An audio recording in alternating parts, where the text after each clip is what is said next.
Assalamualaikum warahmatullahi wabarakatuh pemirsa. Wawancara Wamenkom Digi. Kita percepat. Saat ini kita bekerja cukup keras memantau semua BTS, lalu juga memastikan akses point ya via satelit itu bisa berjalan. Kabel fiber optik yang terputus itu kita coba sambungkan dan kita carikan jalur alternatif agar jaringan telekomunikasi bisa pulih kembali. Target kita bisa pulih 100% seperti sedia kala sebelum bencana. Namun demikian dalam proses tanggap darurat ini posisinya sekarang baru di angka 52%. Nah, kita menunggu pasokan listrik, suplai listrik.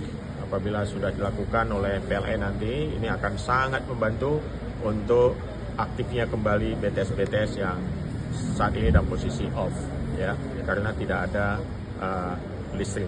Lalu juga untuk genset yang kita dropping di daerah prioritas, ini juga membutuhkan pasokan BBM, suplai BBM. Tadi kami sudah berkoordinasi dengan Pertamina dan juga dengan Pak Sekda ya, Provinsi Aceh, dan beliau mengatakan pasokan BBM insya Allah lancar. Jadi mudah-mudahan untuk genset ini bisa terpenuhi BBM-nya. Namun demikian untuk bisa optimal kami butuh suplai listrik.